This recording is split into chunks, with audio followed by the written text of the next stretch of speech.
Alright, today we're talking about Sifu.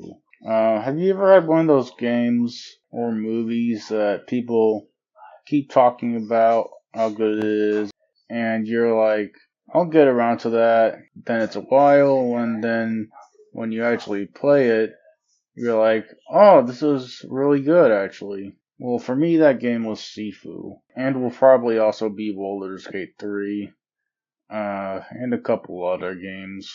This game is hard combat, but when you get into the flow of things, it feels like you're playing a Jackie Chan movie. Before I get into the rest of this video, if you like more horror with your action, consider checking this out. The demo for What Happens After Midnight, my action survival horror FPS, is available for free right now. You're sent to investigate the town of Night Vale and quickly discover interdimensional forces are invading our world. Hop between worlds, meet strange characters, and survive cosmic horrors once you find out what happens after midnight. Back to the game. The combat system is very unique. It's not quite like either of the two predominant melee combat systems in games right now, that being Batman Arkham style or Souls-like style. It's very original and fun to play. That being said, this game doesn't tutorialize you too well. A couple of things messed me up. Firstly, the block is stronger than I realized. Apparently Sifu has arms of steel and can block a metal baseball bat, yet the Dark Souls characters still take chip damage when using most shields. Secondly, I didn't get the static dodging mechanic very well, which is really important for bosses. Also, I really didn't like the dodge being mapped to RT. I changed it to B. Back to the positives. Every attack, special attack, and focus move feels really good. I was especially a fan of any leg sweep moves. The regular dodging feels really good. I wasn't a big fan of the static dodging. It's boring. Almost all the attacks are high attacks, and you don't have to think about spacing.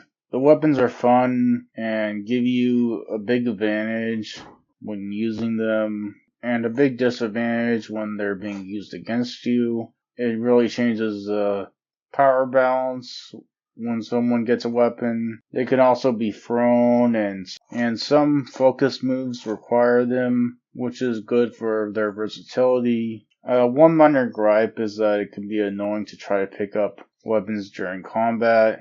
There's also environmental mastery, which gives you access to single-use weapons, like kicking a small table at someone's feet to make them trip, which is fun.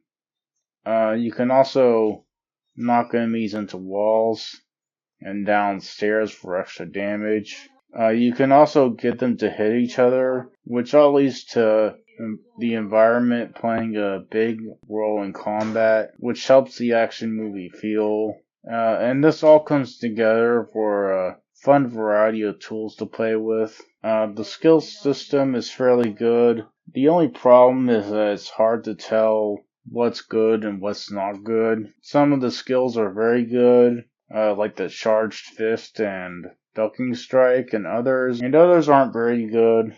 You get access to all the skills in the challenge mode, so you can check them out there if you want to see what they do. There's good enemy variety. This is probably an unpopular opinion, but mechanically, I kinda didn't like the bosses. They're very strict on how they want you to fight them. It feels like they're saying, don't you dare attack outside the allotted attacking time. Also, there are some long boss runs, which can be kind of tedious. Sometimes part of it is even just walking across a big room. The big thing I kept hearing about this game was how good the aging system was. I think the combat's a lot more special. I think the aging system is more of a double-edged sword.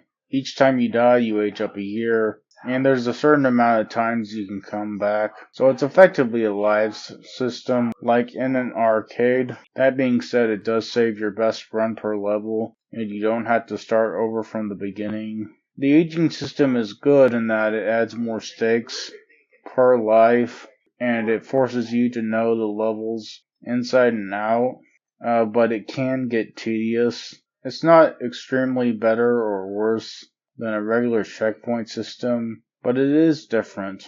Also, I'll say don't worry too much about getting the perfect run. You might waste a lot of time. Level design wise, although all the levels can be boiled down to rooms and hallways filled with enemies, the environment, weapons, and enemy groupings keep things interesting fairly well. The story isn't near as good as the gameplay. It's a very standard revenge tale, and the ending's kinda lame. The aesthetics at first seemed kinda generic to me when I was just seeing it in trailers and stuff. But when I actually played the game, I thought they were mostly really good, and reminiscent of many different action movies. It's kind of hard to see what they're going for just at a glance. There's also some good coloring. There are great animations that, when combined with good sounds, make for some very good feeling hits. There's good detail with enemy aesthetic variety. Nearly every enemy looks different. And I'm not just talking about the different types, I mean each instance of an enemy, most of them look different. It also kind of affects gameplay. It would be like, in this room, I need to take out the glow stick wrist guy and the gray button up shirt guy first. There's some good music, some in kind of a 2000s style.